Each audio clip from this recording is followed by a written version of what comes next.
Well, this project started 10 years ago, and I started working for the city of Satellite Beach 4 years ago. And the project is run by Brevard County, which is a different governmental entity than the city of Satellite Beach. So the project spans the unincorporated area, Satellite Beach, and Indian Harbor Beach. So there's more people involved than just the city of Satellite Beach. But from the beginning, the city council here has always been supportive of the project. So when I came, my job is to support what the city council wants and implement their policy. So that's what we did. We've always been very supportive of the project. The beach renourishment project was really sought after 2004 because of the hurricane and the impacts of Francis and Jean and the other one, which all hit so fast. And so some people who just moved here, who weren't here during that time, maybe didn't see the effects of that. I lost my whole apartment during that storm, so I know it pretty well. But on Shell Street, the house that, one of the houses that are there, where the deck is really close to the edge of the dune, well, they already lost the pool, and the deck was landward of the pool. So when people say that the beach is the same size, yeah, it is. But the dune's moving. And we have plats of the whole city where we have paper right-of-ways that run now along the dune. And when I say paper right-of-way, it means we planned it and it's a legal right-of-way, but we just haven't built the road. Because there was there's lots on the other side, and those lots are now in the beach. So they used to be on land, and people were going to build houses there when the plat was done in the 50s, and now the plat is in the beach. So there is erosion, and it's happening now. It's a slow process, so it's not evident. But we have in our city 40% of our beachfront is owned by the city, and we have a lot of park investments and things like that, and our city council wants those protected.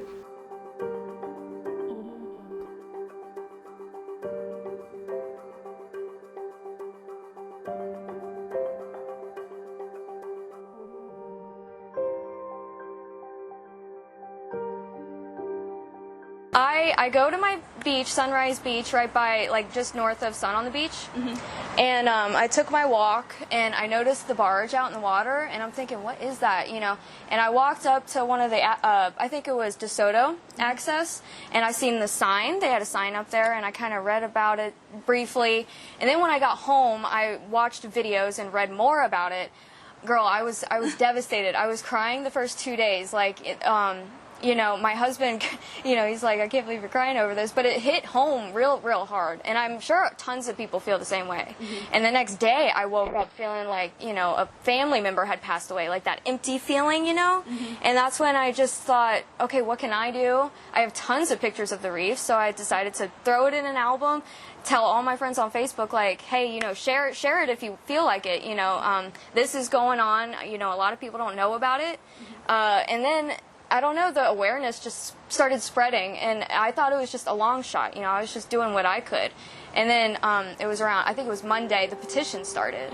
And it's gotten, it's escalated.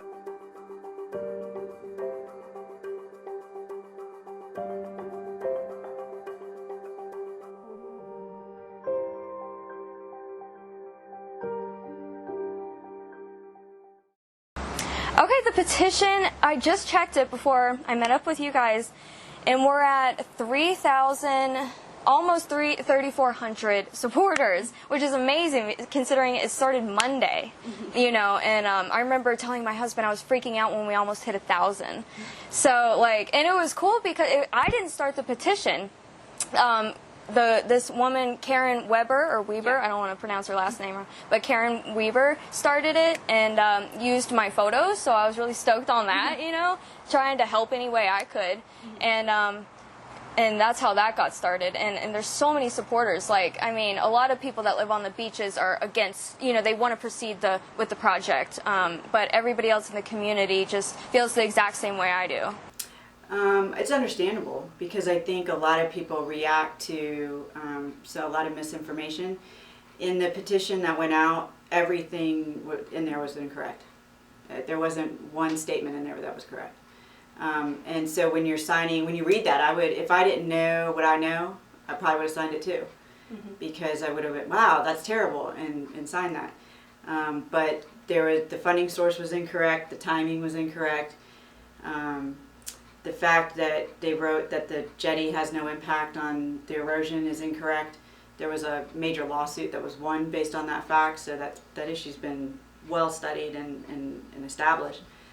So there's a lot of misinformation that was in that petition. So I can understand the fear. Certainly every time we mess with nature, there's a consequence to that. And there's always an unknown of what will happen, and I can understand that. But we also know for a fact what will happen if we don't do anything. And that is a reality that nobody here wants to deal with either. So there's been 7 years of public hearings and newspaper articles, Facebook posts. It'd be hard pressed to find somebody who didn't know about this project. So when people say that we snuck it in, I have a hard time swallowing that accusation, because it's probably one of the most publicized beach renourishment projects I've ever seen in my life. But you know, the county's already put their money. They did allocate that money. In the state and federal government side, they have to pass a budget that year, and it'll be in that budget when we, you know, inch our way up to that level. We've already spent money to put in the reef. We've already spent an enormous amount of money on engineering and permitting, in the millions. And so they're not going to scrap that. For 10 years, this project has been through permitting, a significant amount of permitting, to deal with the worm rock issue, to make sure it was mitigated, to make sure it was the least amount impacted. And then it's been through funding request after funding request, and we're inching our way up in the line of projects. And finally there, I just don't see the county commission going, okay, we're going to stop this now. I just don't see that happening.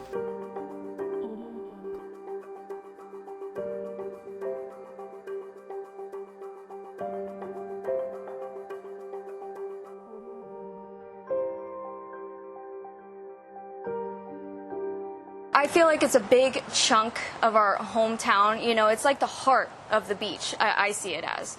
You know, and I'm really passionate about marine life and the environment and just protecting our beaches, and I feel like putting a man-made structure, you know, will disturb Mother Nature on a huge level, you know, and the beach has kind of saved my life in different ways, you know, so I try to stick up and do what I can in return, you know, to pay back. So, like, before I even knew about this project, I started painting rocks protect worm reef, because at low tide, I noticed so many people were walking on them, you know, and there's no signs that tell them, you know, to not walk on the reef and stuff. So I thought, hey, I could throw some rocks out and maybe get somewhere with it. And then when I found out about this, I just thought, like, okay, I'm gonna make more. And then I started the new rocks that I'm going to give you that says protect our reef. So it's the whole thing, not just worm reef. It's hard to like pinpoint one particular reason, because there's just so many roles that play. Like, you got to line up the pros and cons, you know what I mean? The pros would be to help with erosion, you know, add 20, 30 feet more beach, and it would promote the tourist-based economy. Other than that, I'm trying to like put down more pros, you know, I want to just get as much as I can. But as for the cons, the list is like huge. You know, you got all the marine life, it's sea turtle nesting season, you know, there's tons of sea turtles that come up on the beach. It's amazing how many new tracks you can find every day, every morning, you know, and I'm even more concerned about the sea turtle hatchlings, because with a new reef will be in deeper water, which will attract more fish. So as the little baby sea turtles trying to go out there, it's going to cause a huge threat to them, you know, to survive. And the reef also provides a safe place as they, you know, adventure towards into the ocean. Yeah. You know. Plus there's crabs, fish, all kinds of species, crabs, fish, mollusks, shrimp, that live within that ecosystem, and even losing a small portion of it will have a drastic effect on it. And also the seabirds, the shorebirds, they, a lot of their food source comes from the reef, and so they will eventually leave to a place where they can find food. And well, people need to also understand that 15 years ago, half of that reef was covered by sand. So a lot of it's been exposed because of erosion. And now, nature's adapted to that and made it a habitat.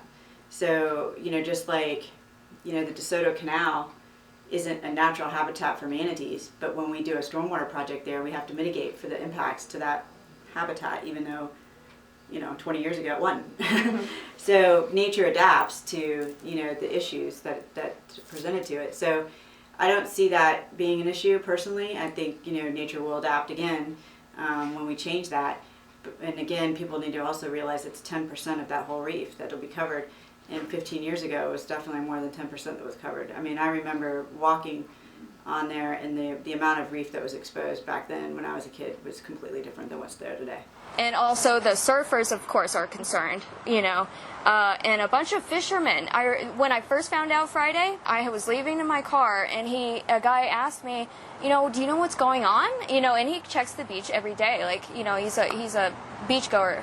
And I told him what was going on, and his first thing was, oh man, that's gonna be bad for the fishing, because he fishes these beaches daily, as of like so many other people. Mm-hmm. So many people do not want their tax money going into this project. Mm-hmm. And I feel like, there's tons of things that it could go towards, but me personally, I'd like to see it go towards like helping the Indian River Lagoon, mm-hmm. get healthy again. And a lot of people feel the same way about that. The project is funded by the tourism development tax. So really it's the tourism industry that funds this. And the tax by statute can only be used for tourism related issues. And they define that pretty specifically in the statute. And that means like beach renourishment, or shoreline restoration, or beach projects, like beachfront projects. So we can fund parks out of that tax. And all of that has to be related to attracting tourists to this area. So we cannot use that money legally for muck removal, stormwater projects, all of those types of projects that we would do to restore the lagoon, because we were very supportive of the lagoon tax. And I actually, I stood on the side of the road waving signs for that tax. So the council was very supportive of that, and I serve on the oversight committee for that tax. And our mayor is the chair of the Indian River Lagoon Council. So we're very much involved in that. So when that possibility of that tax not being approved by the county commission because people are trying to get rid of this project, most of the money is coming from the state and federal government. So 22% of the total cost of that project is being paid for by the bed tax. The rest of the money is coming from state and federal funds. We don't have decision-making authority in this project, so primarily the involvement has been, I worked with Brevard County to get better sand quality than the last beach renourishment project. So we worked on standards for that. I've been to a couple county commission meetings to support the funding allocations for the project.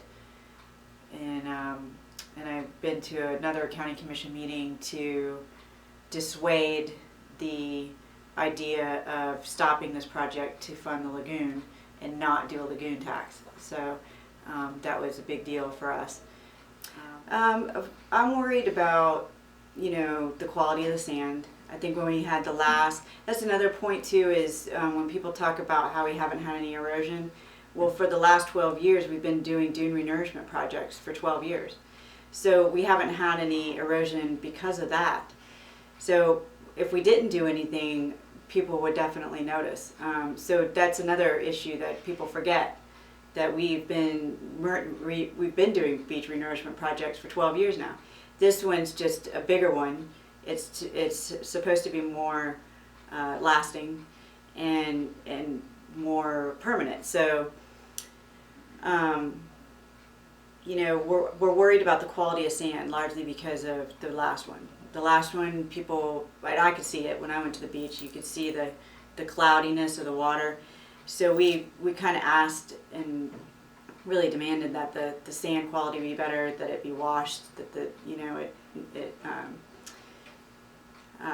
mimic the beach more, and and they put a lot of effort in the science behind choosing the sand, but we wanted to make sure it was done really well this time. The other concern is certainly the reef and making sure that only 10% is impacted. We believe that the 10% is actually an overestimation of what will be impacted, but that's always a concern that that's not actually going to happen.